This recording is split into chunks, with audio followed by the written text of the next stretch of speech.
നമ്മളിൽ പലരും അവൻ നല്ല ചെക്കനാണെന്നും അവൾ അഹങ്കാരിയാണെന്നൊക്കെ പറയും. എന്റെ ചോദ്യം ഇതാണ്, നമുക്കറിയാമോ അവൻ നല്ല ചെക്കനാണെന്നും അവൾ അഹങ്കാരിയാണെന്നും? നമ്മളാണോ തീരുമാനിക്കുന്നത് അവരങ്ങനെയാണെന്ന്? എന്നാൽ എന്റെ പ്രിയപ്പെട്ടവരെ, അരുത്, നമ്മളത് ചെയ്യരുത്. കാരണം നമ്മൾക്ക് ആരെയും ജഡ്ജ് ചെയ്യാൻ അവകാശമില്ല. ആദ്യം നാം നമ്മളെ തന്നെ ഒന്ന് വിലയിരുത്തുക. അതായിരിക്കും കുറച്ചും കൂടി നല്ലത്. ഞാൻ എന്റെ പേഴ്സണൽ എക്സാമ്പിൾ തന്നെ പറയാം. ഞാൻ വളരെയധികം സോഷ്യലായിട്ട് ഇടപെടുന്ന ഒരാളാണ്. പലരോടും ചിരിച്ചും കളിച്ചും വർത്താനം പറഞ്ഞപ്പോഴൊക്കെ കുറെ പേർ എന്നെയും വിമർശിച്ചിട്ടുണ്ട്. ഞാൻ തന്നിഷ്ടത്തിൽ നടക്കുന്ന പെണ്ണാണെന്ന് പറഞ്ഞിട്ടുണ്ട്. ഒരാൾ സോഷ്യബിൾ ആയതുകൊണ്ട് തന്നിഷ്ടക്കാരി ആകുന്നു. അതുപോലെ തന്നെ ഉള്ള കാര്യം ഉള്ളതുപോലെ മുഖത്ത് നോക്കി പറഞ്ഞാൽ അഹങ്കാരിയാണെന്നും പറഞ്ഞിട്ടുണ്ട്. ആദ്യമായിട്ട് ഇതൊക്കെ കേട്ടപ്പോൾ എനിക്ക് വളരെയധികം വിഷമമായിരുന്നു. But now I don't care. പറയുന്നവർ പലതും പറയും.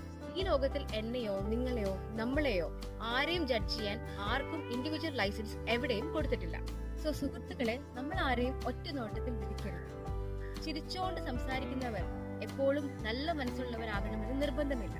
അതുപോലെ തന്നെ സംസാരിക്കാൻ താല്പര്യം കാണിക്കാത്തവർ ചീത്ത മനുഷ്യരാകണമെന്ന് നിർബന്ധമില്ല. അതുകൊണ്ട് കാണുന്നതെല്ലാം പൊന്ന് എന്ന് പറയരുത്. വ്യക്തിയെ നമ്മൾ മനസ്സിലാക്കുന്നത് അവരോട് കൂടുതൽ ഇടപെട്ട് കഴിയുമ്പോഴാണ്. So never judge anyone by looking at them, because we have no right to do that.